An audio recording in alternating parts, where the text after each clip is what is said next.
오늘은 하나님은 다 하실 수 있습니다는 제목으로 말씀의 은혜를 나누고자 해요.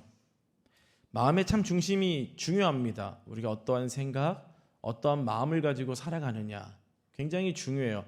내가 관심 있는 분야가 보이거든요. 내가 세상 경제에 관심이 있으면 경제신문 보고 경제 돌아가는 게 보이고, 사람에게 관심이 있으면 이 사람은 어떤 행동을 하고 어떤 마음을 갖고 있는가를 좀 보게 되죠. 우리가 신앙생활할 때도 어떤 기준이 있는가가 참 중요해요.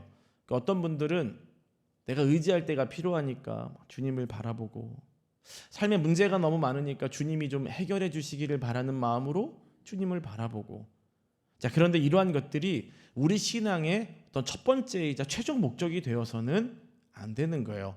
우리 인생에서 가장 중요한 건 신앙의 고백입니다. 그리고 그 고백한 대로 삶을 살아내면서 하나님께 영광 돌리는 게 너무나도 중요한 거예요. 그러니까 우리 인생에 수많은 문제들이 있지만 진짜 우리가 고민하고 붙잡아야 할 것은 내 삶의 구원의 역사가 이루어지고 있는가, 구원의 역사가 시작이 되었는가, 구원을 이루는 삶을 살아가고 있는가, 이게 너무나도 중요합니다. 오늘 말씀에 그런 사람이 하나 등장해요. 예수님께 와서 질문을 합니다. 16절 말씀 읽어보겠습니다. 어떤 사람이 주께 와서 이르되 선생님이여 내가 무슨 선한 일을 하여야 영생을 얻으리이까. 아멘.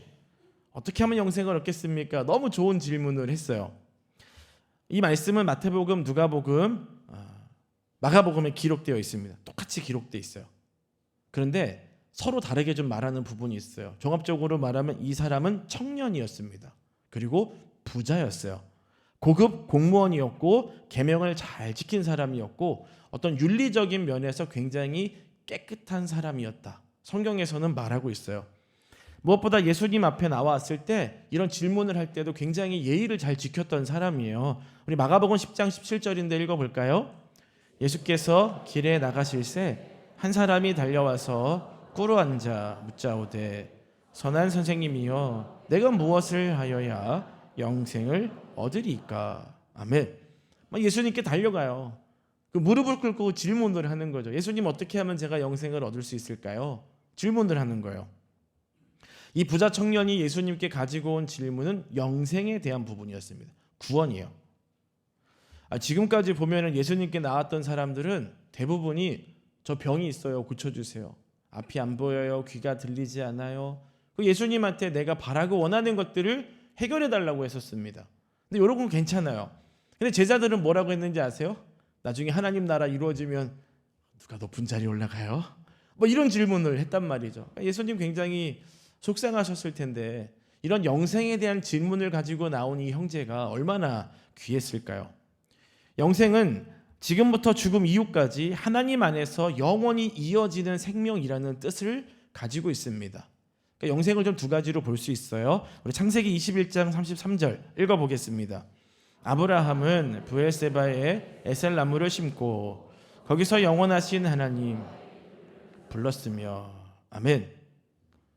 영원하신 하나님의 이름을 불렀어요. 영원하신 하나님. 하나님은 영원하신 분, 영생하시는 분이죠.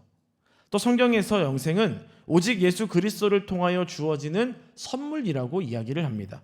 요한일서 5장 11절 12절이에요. 읽어봅니다. 또 증거는 이것이니 하나님이 우리에게 영생을 주신 것과 이 생명이 그의 아들 안에 있는 그것이니라. 아들이 있는 자에게는 생명이 있고 아들이 없는 자에게는 생명이 없느니라. 아멘. 영원한 생명은 예수님 안에 있는 것이죠. 그래서 좀 전에 읽은 말씀에서도 아들이 있는 자에게는 생명이 있고 아들이 없는 자에게는 생명이 없다. 그러니까 우리가 암송하고 있는 요한복음 3장 16절에서는 뭐라고 얘기해요? 이는 그를 믿는 자마다 멸망하지 않고 영생을 얻게 하려 하심이라. 그러니까 영원하신 하나님이 보내신 예수 그리스도를 우리가 믿으면 저와 여러분들도 영원한 삶, 구원에 이르게 된다는 것입니다. 모든 사람이 부러워하는 조건을 다 갖춘 이 청년이 인생의 본질에 대해서 궁금해하고 있어요. 성공에 대한 것, 돈을 많이 버는 이게 아니라 어떻게 하면 영생을 얻을까? 이 질문을 하고 있죠. 기특해요. 참 대단해요. 그런데 그 질문 속에서도 예수님은 기특하다라기보다는 그 질문의 의도를 보신 거예요. 왜 그런 질문을 했는가? 어떠한 질문인가? 질문을 다시 보면 내가 무슨 선한 일을 해야 영생을 얻을 수 있겠습니까? 라고 질문을 하죠. 그러니까 이 부자 청년은 자기가 열심히 노력해서 성공의 자리로 갔어요. 내가 열심히 노력해서 부자도 됐어요. 그러니까 영생도 내가 열심히 노력하면 얻을 수 있다라고 하는 자기만의 이해에 들어가 있는 것이죠. 학생들 중에서 보면 답을 알고 질문하는 아이들이 있어요. 왜 그래요? 선생님한테 칭찬받으려고요. 내가 아는 거 질문해놓고 선생님이 너 답이 뭐야? 물으면 답을 딱 하잖아요. 정답을 맞춘단 말이에요. 그럼 선생님이 뭐라 그래요? 야, 너 어떻게 알았어? 너 대단하다. 진짜 칭찬할 만해. 이렇게 인정해 주잖아요. 그러니까 이 부자 청년은 이미 자신은 영생에 대해 이미 합격한 걸로 알고 있는 거예요. 그러니까 이 질문한 게 뭐냐면 나는 더 이상 아무것도 하지 않아도 나는 천국에 갈 수 있는 영생할 수 있는 은혜를 가진 사람이요 라고 말하는 거예요. 근데 예수님 하신 말씀으로 따지면 결론적으로 대단한 착각인 거죠. 자, 에베소서 2장 8절 9절이에요. 읽어보겠습니다. 너희는 그 은혜에 의하여 믿음으로 말미암아 구원을 받았으니 이것은 너희에게서 난 것이 아니요 하나님의 선물이라. 행위에서 난 것이 아니니 이는 누구든지 자랑하지 못하게 함이라. 아멘. 영생은 하나님 선물이에요. 생명 대신 예수님을 믿기만 하면 우리 모두가 받을 수 있는 것입니다. 그런데 예수님께서 이 부자 청년에게 그러면 너 그럼 나를 믿어? 그러면 너 영원한 삶을 살 수 있어? 라고 말씀해 주셔야 되잖아요. 근데 예수님이 그 말씀을 안 하시고 굉장히 뜬금없는 말씀을 하세요. 계명을 지켜라. 계명은 우리가 잘 알고 있는 10계명이죠. 하나님에 대해서 지킬 계명, 그리고 사람들과의 관계에서 지켜야 할 계명에 대해서 말씀을 하신 거예요. 그러니까 이 청년도 참 제가 볼 때 좀 약한 것 같아요. 계명 알잖아요. 뻔히 아는데 질문해요. 어느 계명이요? 그러니까 예수님도 의도를 아시고 대답을 해주세요. 자, 18절 19절 읽어볼까요? 이르되 어느 계명이오니까 예수께서 이르시되 살인하지 말라, 간음하지 말라, 도둑질하지 말라, 거짓 증언하지 말라, 내 부모를 공경하라, 내 이웃을 내 자신과 같이 사랑하라 하신 것이니라. 아멘. 하나님에 대한 계명은 얘기를 안 하시고 사람들과의 관계 속에서 말씀해 주신 계명만 말씀을 해 주시는 거예요. 그리고 마지막에 뭐라고 하십니까? 내 이웃을 너의 몸과 같이 사랑해라. 아주 요약 정리까지 아주 쪽집게 과외 선생님이죠. 우리 예수님은 가르쳐 주셨어요. 근데 이 질문을 들으면 뭐라고 대답해야 될까요? 한번 청년의 대답을 볼게요. 20절 읽어보겠습니다. 그 청년이 이르되 이 모든 것을 내가 지키었사온데 아직도 무엇이 부족하니까. 아멘. 마가복음과 누가복음에서는요, 이거 내가 어릴 때부터 다 지켰어요. 그러니까 질문은 본인이 했잖아요. 그럼 말을 하면 들어야 되잖아요. 질문은 해놓고 듣지도 않아요. 자기의 생각에 빠져서 얘기하는 거예요. 그러니까 예수님이 하신 말씀에 의도가 있는지를 좀 파악을 해보고 나를 좀 돌아봐야 되거든요. 혹시 내가 놓친 게 있었나? 내가 다 지키지 못한 게 있었나? 뭐 어떤 부분이 있었지? 좀 돌아볼 필요가 있는데 다 지켰는데요? 근데 그 다음이 더 가관이에요. 아직도 무엇이 부족하니까. 무슨 말이에요? 난 부족한 게 없어요. 다시 말하면 나는 천국 가기에 아주 합당한 100점짜리 인간이에요 라고 말하는 거죠. 근데 우리가 인생을 살아갈 때 그럴 때가 있어요. 우리도 이제 공동체 안에서 같이 살아가잖아요. 뭐 부부관계 또 교회 공동체 같이 살아간단 말이에요. 뭐 부부간에도 그렇고 부모와 자녀간에도 그렇고 우리는 그런 얘기예요. 난 최선을 다했어. 남편으로서, 아내로서, 부모로서, 자녀로서 최선을 다했어요 라고 얘기를 해요. 근데 그 최선을 다했다는 기준이 누굴까요? 나예요. 이 부자 청년도 보세요. 기준이 자기예요. 너 다 했는데요? 뭘 더 해야 돼요? 더 할 게 없는데요? 우리도 옆에 있는 공동체와 함께 사랑하면서 살아갑니다. 그리고 난 최선을 다해서 사랑했어라고 얘기를 하는데 상대방은 그렇게 느끼지 못할 때가 참 많이 있죠. 사자와 기린의 사랑 이야기가 참 적합한 예화일 것 같아요. 사자와 기린이 너무 사랑해서 결혼했어요. 기린이 사자 주려고 매일 나가서 풀을 뜯어서 사자에게 갖다 줍니다. 사자도 매일 나가서 사냥을 해서 기린에게 갖다 줘요. 서로 먹을 수 있어요, 없어요? 못 먹잖아요. 버티고 버티다가 나중에 헤어졌어요. 그러면서 하는 말이 뭐예요? 난 너를 위해 최선을 다했어. 근데 누구 기준으로 최선을 다한 거예요? 내 기준인 거잖아요. 정말 최선을 다했는지는 누가 압니까? 상대방이 아는 거예요. 나는 열심히 산다고 살지만 진짜 열심히 산 거는 주변 사람들이 아는 거예요. 내가 사랑을 했고 많은 사람들을 섬겼고 나는 했다고 하지만 정말 주변 사람들이 그거를 인정하는가? 부자 청년은 자기가 열심히 살았다고 했지만 예수님 볼 때는 아니었거든요. 전곡을 찌르는 질문을 하십니다. 21절 읽어보겠습니다. 예수께서 이르시되 네가 온전하고자 할진대 가서 내 소유를 팔아 가난한 자들에게 주라. 그리하면 하늘에서 보화가 네게 있으리라. 그리고 와서 나를 따르라 하시니. 아멘. 예수님이 하신 말씀을 잘 보셔야 돼요. 네가 온전하고자 할진대. 근데 이 부자 청년은 지금 그 말의 의도, 질문과 대답에 어떤 의미가 있습니까? 자기는 완벽하다는 거예요. 자기는 온전하다는 거예요. 이미 합격한 천국에 들어갈 합당한 자로서 예수님한테 질문한 거거든요.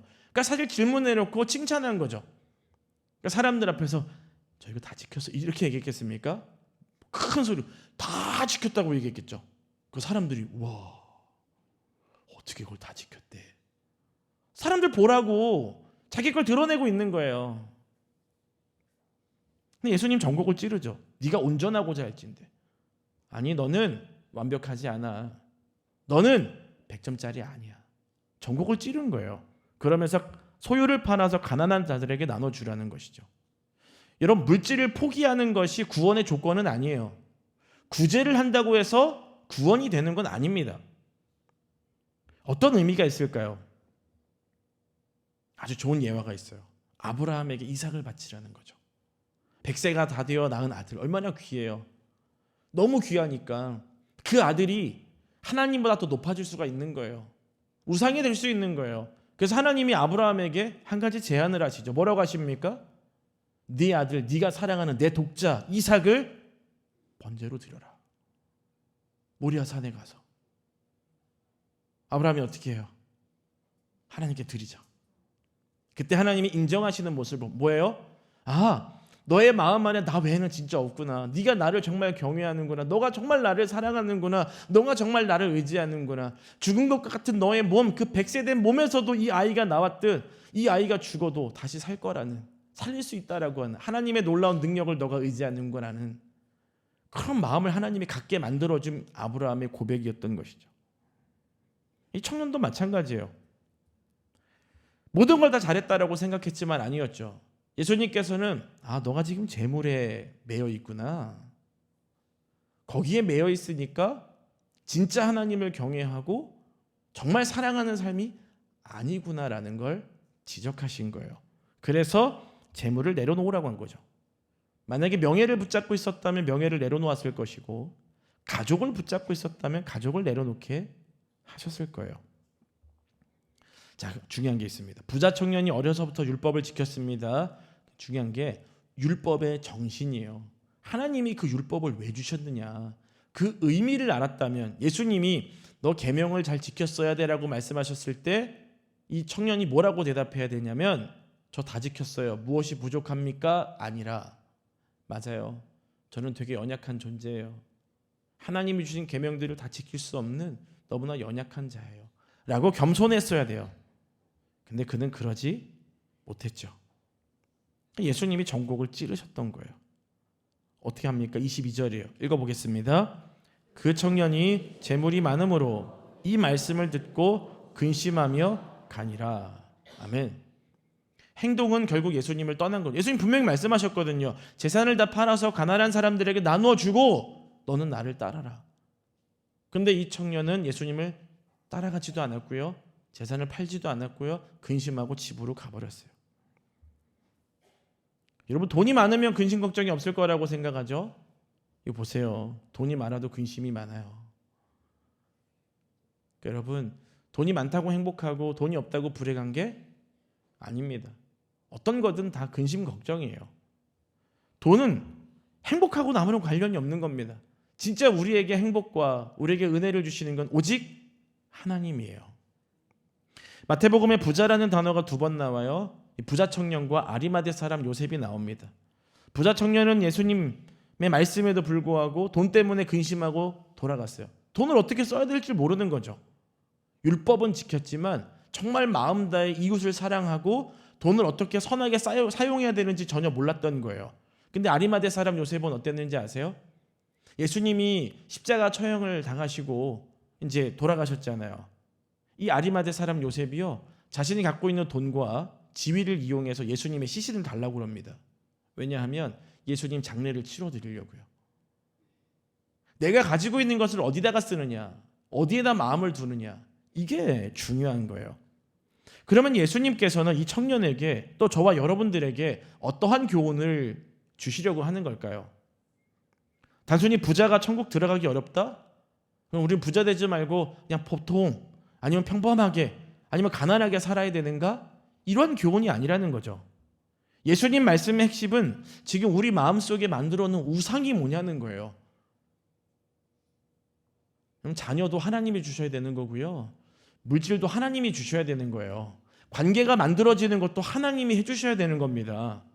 하나님이 언제든지 주실 수 있고 언제든지 거두어 가실 수 있는 거예요. 우리는 그 믿음을 가지고 살아야 됩니다. 그래서 저와 여러분들에게 필요한 건 따라해봅니다. 청지기 인생. 청지기 인생이 있어야 되는 거예요. 내가 항상 거기에 평생의 주인인 것처럼 살면 안 되는 거죠. 저도 마찬가지예요. 담임 목사로 세우셨지만 하나님이 너 이제 담임 목사 여기서 그만해 하시면 저도 내려놔야 되는 거예요. 청지기적 삶을 저와 여러분들은 살아가야 됩니다. 가족도 마찬가지고 자녀도 마찬가지고 재물도 마찬가지라는 거예요. 그러니까 예수님은 그걸 점검해 보라는 거죠. 자, 근심하며 청년이 돌아갑니다. 예수님이 제자들에게 이렇게 말씀하세요. 23절, 24절 읽어봅니다. 예수께서 제자들에게 이르시되 내가 진실로 너희에게 이르노니 부자는 천국에 들어가기가 어려우니라.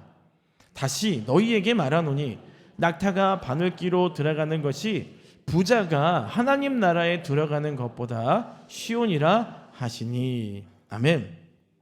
저와 여러분들은 굉장히 진지하게 읽었죠. 이 말씀을 들은 제자들은 아마 깔깔대고 웃었을 거예요. 야, 이게 무슨 얘기야. 낙타가 바늘길을 들어간다고? 어떻게 들어가?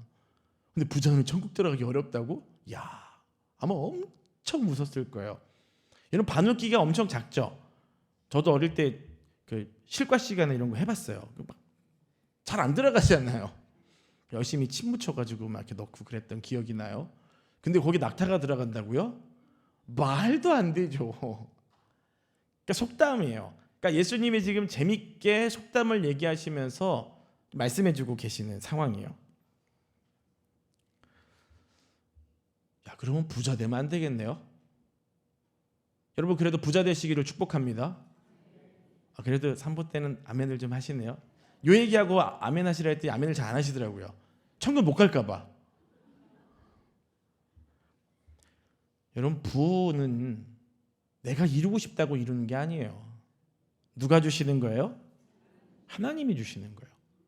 그럼 제자들이 깜짝 놀란 거예요. 왜냐하면 부자가 천국에 들어가는 게 어렵다. 차라리 낙타가 바늘길 들어가는 게 더 쉽다. 이 말씀하시니까 재밌기도 하고 웃기기도 하지만 깜짝 놀라는 거예요. 자, 한번 말씀을 볼게요. 25절 읽어봅니다. 제자들이 듣고 몹시 놀라 이르되 그렇다면 누가 구원을 얻을 수 있으리까? 아멘. 놀랐죠? 천국에 못 간다니까요. 질문을 하면 누가 구원을 얻을 수 있으리까? 이게 무슨 의미일까요? 당시 사람들은 부자는 다 천국 간다고 믿었어요. 왜 그런지 아세요? 유대인들의 통념상 복은 누가 주시는 거예요? 하나님이 주시는 거예요. 아브라함도 부자였잖아요. 이삭은 더 부자였어요. 우물 팔 때마다 물이 나오잖아요. 그래서 막 사람들이 시기 질투해가지고 막 우물 막아버리고, 그럼 이삭은 다른 데 가서 또 파고, 그럼 물이 나와요? 계속 물이 나오는 거예요. 여러분, 땅 판다고 물이 나옵니까? 옛날에 어른들 그러잖아요. 땅 파면 돈이 나오냐 뭐가 나오냐. 옛날에 땅 파면 물이 나왔어요. 근데 이게 하나님 은혜로 물이 나오는 거예요. 그러니까 이삭이 가지고 있던 복은 누가 주신 거예요? 하나님이 주신 거예요. 하나님 택한 백성, 하나님이 책임지시는 인생. 그러니까 부자도 되고, 당연히 하나님이 선택하셨으니까 천국도 가고. 뭐 이삭만 그래요? 야곱도 그랬죠. 엄청 부자였잖아요. 그러니까 사람들 입장에서는 부자는 하나님의 택한 백성이다. 그러니까 당연히 부자는 천국 간다. 그러니까 오히려 마귀도 욥이 재물이 많았잖아요. 그러니까 하나님한테 가서 뭐라 그래요? 하나님이 복을 많이 주니까 그거 다 없애면 하나님 안 믿을 거라 그러잖아요. 나중에 모든 게 회복이 돼서는 더 많은 복을 받게 되죠. 그러니까 이 복의 상징은 하나님이 택하시고 하나님이 함께 하신다라고 하는 놀라운 상징이었던 거예요. 그래서 부자는 곧 무조건 천국 가는 사람. 근데 예수님 지금 뭐라 그랬어요? 부자는 천국에 간대요, 못 간대요? 못 가는 건 아니고요. 들어가기가 어렵다는 거예요. 여기서도 한번 잘 생각해 보세요. 부자는 무조건 천국 못 간다, 그게 아니라 부자는 천국에 가긴 가는데 힘들게 들어간다. 이런 의미를 갖고 있는 거죠. 깜짝 놀랐죠. 그럼 누가 천국 갑니까? 예수님 말씀해요. 26절 읽어봅니다. 예수께서 그들을 보시며 이르시되 사람으로는 할 수 없으나 하나님으로서는 다 할 수 있느니라. 아멘. 그들의 생각을 완전히 깨트린 거예요. 야, 너희들 부자는 무조건 천국 간다고 생각했지. 아니야. 근데 하나 더. 너희들도 스스로는 천국 못 가. 부자도 스스로 천국 못 가고 제자들도 스스로 천국 못 가요. 근데 누구를 통해서 갈 수 있는 거예요? 예수 그리스도. 하나님께서 저와 여러분들에게 보내주신 예수님을 통해서. 왜냐하면 그 아들 안에 생명이 있으니까요. 그 예수님을 믿을 때 우리는 천국 가는 거예요. 영생, 구원의 삶을 살아가게 된다는 것입니다. 그래서 우리가 구원받는 모든 문제는 다 하나님 손에 달려 있어요. 그러니 저와 여러분들은 하나님 잘 믿어야 됩니다. 예수님 잘 믿으시길 바랍니다. 늘 성령의 충만함과 성령의 인도함을 받으시기를 주님의 이름으로 축복합니다. 하나님 손에 있기 때문에 하나님이 하시면 다 이루어지는 거예요. 그 믿음을 가지시길 바랍니다. 자, 그럼 결론적으로 그럼 부자와 어떤 가난함에 대한 이야기가 있는데 이걸 어떻게 볼 거냐는 거예요. 하나님께서 나에게 만약에 정말 많은 물질을 주셨다, 아니면 어떤 세상의 지위를 주셨다, 어떻게 사용해야 될까요? 하나님의 영광을 위해서 사용해야 됩니다. 에스더가 황후가 되었잖아요. 그때 모르드게가 뭐라 그럽니까? 너가 지금 이 자리에 있는 것이 이 때를 위함이 아니냐. 하나님을 위해서, 하나님의 민족을 위해서. 어떤 세상의 위치에 가도요, 우리가 어떻게 하나님께 영광을 돌릴까를 봐야 되는 거예요. 그리고 물질을 주셨을 때도 마찬가지죠. 이걸 내가 어떻게 사용할 것인가. 어디에 투자하고 뭐 이런 거보다는 분명히 이 물질을 나에게 주신 이유가 있어. 그럼 나 이 물질을 어떻게 사용해야 되지? 하나님이 이걸 통해서 어떤 일을 하기를 원하실까를 볼 수 있는 여러분 영적인 눈이 열리셔야 됩니다. 그럼 반대로 물질이 없으면 난 복을 못 받았어, 늘 원망하며 불평하며 살아가야 됩니까? 그렇지 않아요. 걱정하고 살지 마세요. 돈은 누가 주세요?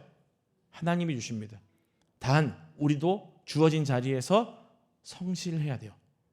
아무것도 하지 않으면서 하나님 돈 주세요, 그건 아닌 거죠.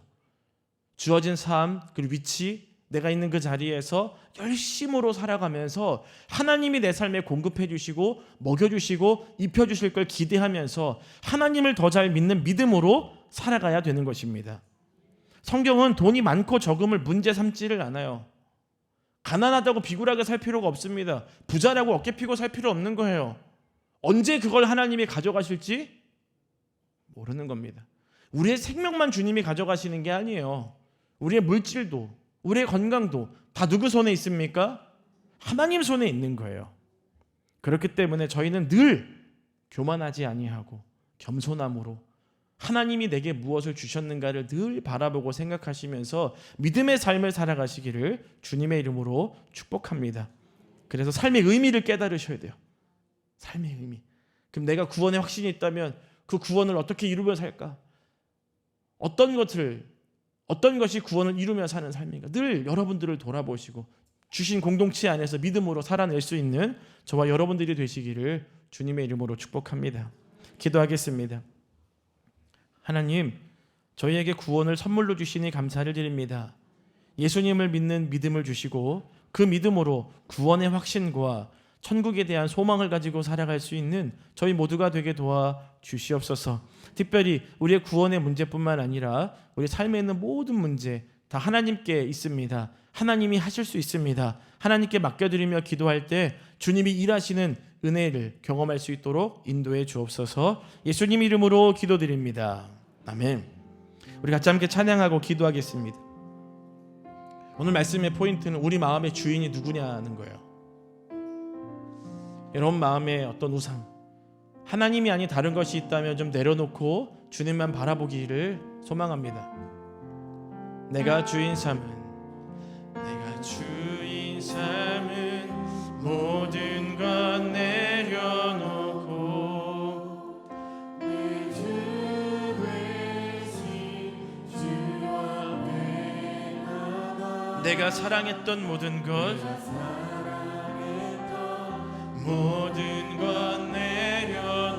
내려놓고 주님만 사랑해. 한 번 더 찬양할까요? 내가 주인 삼은 모든 것 내려놓고 내 주 되신 주 앞에 나가 내가 사랑했던 모든 것 내려놓고 주님만 사랑해. 주 사랑 거친 풍랑에도 주 사랑 거친 풍랑에도 깊은 바다처럼 나를 잠잠케 해. 주 사랑 내 영혼의 반석 이 사랑 위에 내가 주인 삼은 모든 것 내려놓고 내가 주인 삼은 모든 것 내려놓고 내 주 되신 주 앞에 나가 내가 사랑했던 모든 것 내려놓고 주님만 사랑해. 주 사랑 거친 풍랑에도 주 사랑 거친 풍랑에도 깊은 바다처럼 나를 잠잠케 해. 주 사랑 내 영혼의 반석 그 사랑 하나님, 우리에게 구원을 선물로 주시니 감사를 드립니다. 그런데 그 선물을 아직도 받아들이지 못하고 살아가고 있는 분들 계십니까? 주님, 그들의 마음을 두드려 주시옵소서. 마음이 열리게 해주시고 예수님을 구주로 영접하며 예수님과 함께 이 믿음의 길을 걸어갈 수 있도록 하나님 도와주시옵소서. 믿음이 굳건한 이들이 있습니까? 앞으로 어떠한 상황과 환경이 다가와도 절대로 흔들리지 않는 믿음을 주시옵소서. 나는 연약하지만 하나님은 하실 수 있음을 믿습니다. 계속되는 나의 고백과 또 나의 삶을 통해 하나님의 놀라운 은혜들이 내 삶 속에 이루어지게 될 수 있도록 역사하여 주옵소서. 특별히 하나님 주신 자리가 있습니까? 또 하나님 주신 물질이 있습니까? 아니면 하나님 주신 달란트가 있습니까? 청지기의 마음으로 주님이 주신 뜻을 깨닫게 하여 주시옵소서. 그 자리에서 주님을 위해 살아가게 하여 주시옵소서. 또 어렵고 힘든 이들이 있습니까? 건강이 연약하고 물질로 인해 힘들고 어려운 분들이 있습니까? 더 겸손히 주님을 의지하면서 주님이 주실 것을 믿고 살아갈 수 있도록 역사하여 주옵소서. 물질의 문제와 또 건강의 문제, 이 시간 이 자리에 있는 모든 분들의 삶에 예수님 보혈의 능력으로 치유와 회복의 역사가 일어날 수 있도록 역사하여 주옵소서. 주님을 겸손하게 의지하고 우리가 온전함을 이루는 삶을 살아갈 수 있도록 저희를 붙잡아 주옵소서. 저희의 삶에 놀라운 일들을 이루시길 하나님께 감사드리며 예수님 이름으로 기도드립니다. 아멘.